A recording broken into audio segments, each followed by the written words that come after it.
সালাম ফিরানো শেষ, প্রথমে একবার আল্লাহু আকবার, তারপর তিনবার আস্তাগফিরুল্লাহ আস্তাগফিরুল্লাহ আস্তাগফিরুল্লাহ। এরপরে পড়বেন আল্লাহুম্মা আনতাস সালাম ওয়া মিনকাস সালাম তাবারাকতা ইয়া যাল জালালি ওয়াল ইকরাম পড়বেন। তারপর আল্লাহুম্মা আইন্নি আলা যিকরিক ওয়া শুকরিকা ওয়া হুসনি ইবাদাতিক। এরপরে পড়তে পারেন আয়াতুল কুরসি, যেটা একটু আগে বলেছি, তাসবিহাত সুবহানাল্লাহ আলহামদুলিল্লাহ আল্লাহু আকবার 33 33 33, পরে কালিমা শাহাদা, অথবা 10 10 10 ও পড়ার দলিল আছে।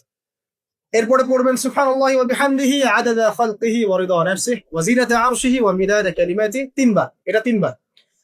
তারপর তিন কুল তিনবার করে, সূরা ইখলাস তিনবার, ফালাক তিনবার, নাস তিনবার। সূরা হাশরের শেষ তিন আয়াত একবার।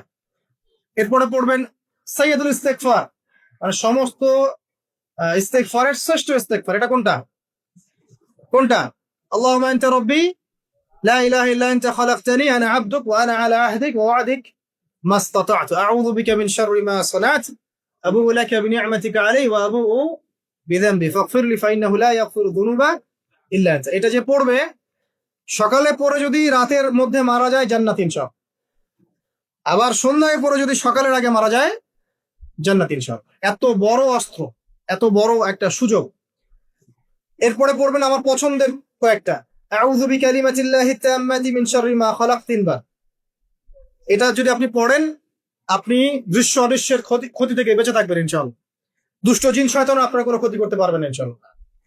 আর একটা খুবই শক্তিশালী দোয়া আছে, সেটা হলো বিসমিল্লাহিল্লাযী লা ইয়াদুররু মা ইসমিহি শাইউন ফিল আরদ ওয়ালা ফিস সামা ওয়া হুয়াস সামিউল আলিম, তিনবার করে। এইটা যে পড়বে, এই যে জিন বলেন, ভূত বলেন, যে পেতনি বলেন, যেগুলো আমরা ভয় পাই, ঠিক আছে, চোখ লাগা বলেন, বদনজর বলেন, যা যা আছে, হিংসুকের হিংসা, কোনো কিছুই আপনার কোনো ক্ষতি করবে না এবং ইনশাল্লাহ আপনি হঠাৎ মৃত্যুবরণ থেকে বেঁচে থাকবেন ইনশাল্লাহ। হঠাৎ মৃত্যুবরণ, এটা কিন্তু সবার জন্য নিয়ামত, এটা সবার জন্য নিয়ামত না।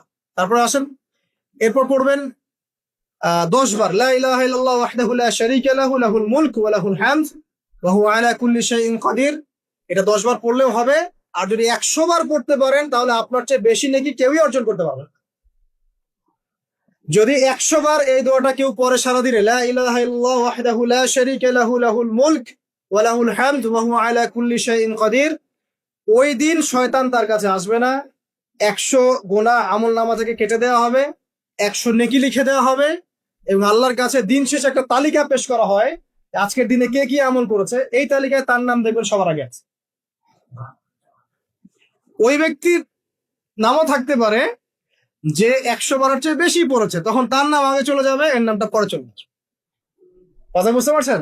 মিনিমাম 100 বার পড়তে পারলে খুব ভালো হয়। যদি না পড়েন, কমপক্ষে কয়বার? 10 বার। আসেন, এরপরে পড়বেন 10 বার দরুদ শরীফ, আল্লাহুম্মা সাল্লি আলা মুহাম্মাদ ওয়া আলা আলি মুহাম্মাদ, যেটা আছে দরুদ ইব্রাহিম, এটা পড়তে পারেন, অথবা ছোট করে পড়তে পারেন আল্লাহুম্মা সাল্লি ওয়া সাল্লিম আলা নবিয়িনা মুহাম্মদ, এটা পড়লেও হবে, অথবা আল্লাহুম্মা সাল্লি আলা মুহাম্মাদ ওয়া সাল্লিম, এতটুকু পড়লেও ইনশাআল্লাহ হক আদায় হয়ে যাবে। 10 বার যে ব্যক্তি দরুদ পড়ে সকালে সন্ধ্যায়, নবী সাল্লাল্লাহু আলাইহি ওয়াসাল্লাম তার জন্য পরকালে সুপারিশ করবেন ইনশাআল্লাহ। যদি আমরা নবীজির সুপারিশ পেতে চাই, দরুদের কোনো বিকল্প নাই। বেশি বেশি দরুদ পড়তে থাকেন, তার সুন্নাহ অনুসরণ করেন, বেশি বেশি দরুদ পড়তে থাকেন। মিনিমাম সকালে 10 বার, সন্ধ্যায় 10 বার, ইনশাআল্লাহ আল্লাহ নবী সুপারিশ করবেন ইনশাআল্লাহ তাআলা। আর কাছে রাদিতু বিল্লাহি রাব্বান ওয়া বিল ইসলামি দীনান ওয়া বি মুহাম্মাদিন সাল্লাল্লাহু আলাইহি ওয়াসাল্লাম নবিয়্যা। এর একটা বড় ফজিলত আছে। কি ফজিলত?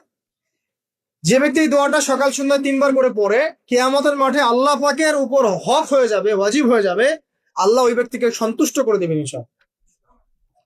সন্তুষ্ট করে দিবেন মানে কি? ইনশাআল্লাহ সে জান্নাতে যাবে।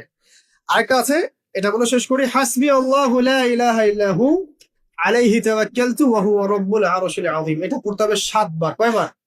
7 বার। তাহলে কি হবে? আপনার দুনিয়া আখিরাতের যে চাওয়া পাওয়া গুলো আছে, এর জন্য আল্লাহ পাকই আপনার জন্য যথেষ্ট হয়ে যাবে, কাউকে লাগবে। এইগুলা ফরজ নামাজ, মানে ফজরের নামাজ জামাতে পড়ার পরে বসে বসে এইগুলো করতে থাকবেন।